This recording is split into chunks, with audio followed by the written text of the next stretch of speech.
आजच्या कृषी क्षेत्रातील मोठ्या बातम्या, शासनाच्या घोषणा, अनुदानातील बदल, खरेदी धोरणे आणि बाजारभावांमधील हालचाल सर्व काही तुम्ही पाहणार आहात या व्हिडिओच्या माध्यमातून। मराठी विरोधात रिक्षा चालकांची बाजू घेणं, संजय निरुपम यांच्या अंगलट, गाडीवर दगडफेक, टायरची हवा काढली, मनसेचा जोरदार राडा, पोलिसांकडून लाठीमार, संदीप देशपांडे, अविनाश जाधव यांची देखील आक्रमक भूमिका, महाराष्ट्रात मराठीचा आग्रह धरणार नाही तर कुठे धरणार असा संतप्त सवाल अविनाश जाधव यांनी केलाय। जुन्या शक्तीपीठवर आधीच जमिनी घेऊन पैसे लाटण्याचे मनसुबे फसले, राजकीय नेते, अधिकारी ते फोंदू खरातपर्यंत सर्वांचे स्वप्न धुळीस। महामार्ग कुठून जाणार होता याची माहिती अगोदर मिळून त्या मार्गावरील जमिनी स्वस्त दरात अगोदर खरेदी करून ठेवल्याचं उघड झालंय, परंतु महामार्गात बदल झाल्यामुळे अनेकांचे कोट्यवधी रुपये लाटण्याचे मनसुबे धुळीस मिळाले। 10 दिवसात सिलेंडर घेतले नाही तर बुकिंग रद्द होणार, भीतीपोटी बुकिंगला आळा बसणार। जर एखाद्या ग्राहकाने सिलेंडर बुक केले आणि OTP देखील आला पण काही कारणास्तव पुढील 10 दिवसाच्या आत त्याने डिलिव्हरी घेतली नाही तर ते बुकिंग रद्द केले जाणार आहे। यामुळे विनाकारण बुकिंग करून ठेवणाऱ्या ग्राहकांना चाप बसणार असून गरजू ग्राहकांना वेळेवर सिलेंडर मिळण्यास मदत होईल। डोंगरफोड्यांना आळा बसणार, खाणकामाचे अधिकार आता जिल्हाधिकाऱ्यांकडे। 500 ते 25,000 ब्रासपर्यंत खाणकामासाठी थेट जिल्हाधिकाऱ्यांची परवानगी घ्यावी लागणार। सर्व प्रवासी वाहनांसाठी लागू होणार मराठी सक्ती, परिवहन विभागाने टाकली कायदेशीर पावले, तरतुदींचा मसुदा तयार, हरकती सूचनांसाठी दिली 30 दिवसांची मुदत। राज्य परिवहन आयुक्तांनी हा प्रस्ताव गृह विभागाकडे पाठवला असून मसुदा अधिसूचना जारी करण्याची प्रक्रिया सुरू करण्यात आली। आम आदमी पक्षाला खिंडार, राघव चड्डांसह 7 राज्यसभा खासदार भाजपच्या गळाला। राज्यसभेत आपचे एकूण 10 खासदार असून त्यापैकी 2/3 खासदारांनी बंड केल्यामुळे पक्षांतरबंदी कायद्याचा धोका टाळण्यासाठी त्यांनी स्वतंत्र गट म्हणून भाजपमध्ये जाण्याचा निर्णय घेतलाय।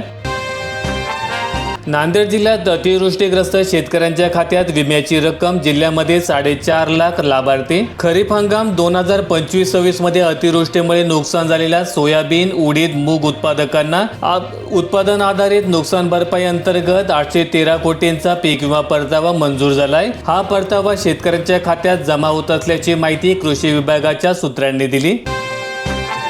बीटी कापूस बियाण्याचे दर राहणार जैसे ते, उद्योगांच्या दरवाढीच्या मागणीला नकार, शेतकऱ्यांना दिलासा। केंद्राच्या कृषी विभागाने आगामी खरीप हंगाम 2026-27 साठी बीटी कापूस बियाण्याच्या कमाल किरकोळ किमतीमध्ये कोणताही बदल केलेला नाही। छत्रपती संभाजीनगर जिल्ह्यातील पैठण परिसरात सौर कृषी पंपाचे सर्व्हिस वायर चोरणाऱ्या चोरट्यांचा धुमाकूळ, पोलीस विभागाची जनजागरण मोहीम, चोरटे मात्र मोकाट। सरकारी कर्मचाऱ्यांचा संप स्थगित, आजपासून 18 लाख कर्मचारी कामावर रुजू होणार, वेतन अधिसूचनेचे आश्वासन, मुख्यमंत्र्यांसोबतच्या चर्चेच्या व्यासपीठावर संघटनांचे समाधान। आता लग्नपत्रिकांवर जन्मतारीख, बालविवाह रोखण्यासाठी बालहक्क संरक्षण आयोगाची शिफारस। बालविवाह रोखण्याच्या उद्देशाने लग्नाच्या निमंत्रण पत्रिकेवर वधू आणि वर यांची जन्मतारीख नमूद करणे अनिवार्य करावे, अशी शिफारस राज्य सरकारकडे करण्याचा निर्णय महाराष्ट्र राज्य बाल हक्क संरक्षण आयोगाने घेतलाय। इराणजवळ अमेरिकन युद्धनौका, 2 दशकातील मोठी लष्करी तैनाती, तरंगत्या एअरबेस प्रमाणे काम, ट्रम्प यांनी घ्यावी लागणार काँग्रेसची मंजुरी। बियाणे कीटकनाशकांवर कायदे लवकरच संसदेत, मंत्री शिवराज सिंह यांची कृषी परिषदेत माहिती। जर कोणी बनावट किंवा निकृष्ट दर्जाचे बियाणे किंवा कीटकनाशके विकली तर त्यांच्यावर कठोर कारवाई केली जाईल। राष्ट्रवादीत जबाबदाऱ्यांचे वाटप, पार्थ पवारांकडे मुंबई आणि दिल्ली तर जय पवार यांच्याकडे बारामती। गेल्या काही दिवसात ज्येष्ठ नेत्यांकडून नेतृत्वावर अप्रत्यक्ष दबाव टाकण्याचे प्रयत्न होत असल्याच्या चर्चांच्या पार्श्वभूमीवर सुनेत्रा पवार यांनी ही जबाबदारी कुटुंब केंद्रित ठेवण्याचा निर्णय घेतल्याचं मानलं जात आहे।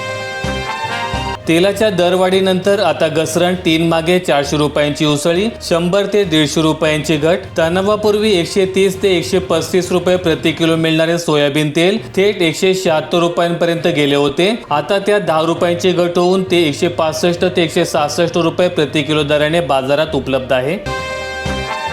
राज्यातील धरणांमध्ये यंदा जादा पाणीसाठा, पुणे विभागात सर्वाधिक साठा, हवामान विभागाचा एल निनोचा इशारा, वाढत्या उष्णतेमुळे बाष्पीभवनाला वेग।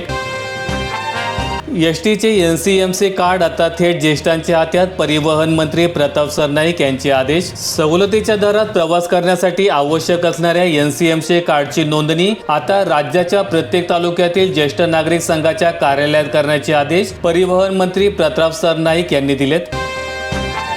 मंत्रिमंडळात होणार फेरबदल, मित्रपक्षांच्या मंत्रिपदामध्ये अदलाबदलीची शक्यता. एसटी बसचे विद्रुपीकरण, फुकटच्या जाहिरातींना आळा कधी बसणार? अनधिकृत जाहिरातदारांवर फौजदारी कारवाई होणार, अधिकाऱ्यांनी पाहणीला सुरुवात केली. कोकणचा राजा हापूस देखील सामान्यांच्या आवाक्यात. अक्षय तृतीयेनंतर 800 ते 1200 वरून 400 ते 600 रुपये डझन आंबे. आंब्याचे दर निम्म्याने कमी. कोकण आणि कर्नाटकातून आंबे येत आहेत. नाशिक जिल्ह्यातील येवला तालुक्यात पाणी टंचाई, 10 गावांसाठी 13 टँकरचे प्रस्ताव. टँकरग्रस्त गावांची संख्या 37 वर. जलस्तोत्र आटले, महिलांची वणवण सुरू. यापूर्वी प्रशासनाने तातडीने निर्णय घेत 13 टँकरद्वारे 22 खेपा मंजूर केल्या होत्या. याद्वारे 27 वाड्या वस्त्यांना पाणी पुरवठा सुरू करण्यात आला होता. आता नव्याने 13 टँकरने पाणी पुरवठा करण्याची मागणीचा प्रस्ताव प्राप्त झाला आहे. नीरा खोऱ्यातील धरणांमध्ये सध्या 39% इतका पाण्याचा साठा. शेतकऱ्यांना दिलासा. गत वर्षीच्या तुलनेत यंदा साठा समाधानकारक. खत बाजारात खतखत, टंचाईच्या अफवेमुळे साठा करण्याकडे कल. जादा दराने विक्री, काळा बाजार आणि लिंकिंग लवूत. सर्व वाहनांसाठी मराठी सक्ती लागू होणार. फडणवीस सरकार मोठा निर्णय घेणार, मसुदा देखील तयार. महाराष्ट्रात ऑटो रिक्षा आणि टॅक्सी चालकांसाठी मराठी भाषा अनिवार्य करण्याचा प्रस्ताव. परवाना मिळताना आणि नूतनीकरणासाठी मराठी ज्ञान आवश्यक असणार. कुक्कुटपालन व्यवसाय अडचणीत. वाढत्या उष्णतेमुळे कोंबड्या मृत्युमुखी पडत असल्याच्या घटनेमध्ये वाढ. पीक कर्ज मर्यादेमध्ये 10 ते 25% वाढ. खरीपासाठी शेतकऱ्यांना आर्थिक बळ. सरकारने दिला ऊस ते फळबागांपर्यंत सर्व पिकांना आधार. सावकारकीवर अवलंबित्व कमी होणार. भाजीपाला, नगदी पिकांना विशेष दिलासा. क्रेडिट लाईनलाही सुविधा मिळणार. धर्माबादची मिरची सातासमुद्रापार. तिखटाचा उडाला ठसका. 350 रुपये प्रति किलोपर्यंत उसळी. स्थानिक महिलांना वाढली रोजगाराची संधी. मिरची तेलंगणाची, पावडर मात्र धर्माबादची. ही ओळख आता अधिक ठळक होताना दिसत आहे. या उद्योगामुळे जवळपास 2000 कामगारांना रोजगार उपलब्ध झाला असून स्थानिक अर्थव्यवस्थेला मोठ्या प्रमाणात चालना मिळत आहे. आरोग्याशी बर्फाचा खेळ, दूषित पाणी आणि कुजलेल्या ट्रेचा वापर. आईस फॅक्टरीमध्ये स्वच्छतेचा बोजवारा. दूषित पाण्यापासून तयार होणाऱ्या बर्फामुळे धोका. हॉटेलमध्ये आता शुद्ध पनीरची सक्ती. बनावट चीज एनालॉगचा उल्लेख मेनू कार्डवर करावा लागणार. 1 मे 2026 पासून याची अंमलबजावणी केली जाईल. माहिती लपवणाऱ्या हॉटेल चालकांचा परवाना कायमचा रद्द केला जाऊ शकतो. कोकणातील आंबा काजू बागायतदारांसाठी राजू शेट्टी आणि उद्धव ठाकरे एकत्र. 15 मे रोजी वर्षा निवासस्थानी निघणार कडक धडक मोर्चा. व्हिडिओ आवडला असेल तर लाईक ठोका, शेअर करा आणि अशा दैनंदिन शेतकरी बातम्या अपडेट्स मिळवण्यासाठी सबस्क्राईब करून बेल आयकॉनचं बटन दाबा.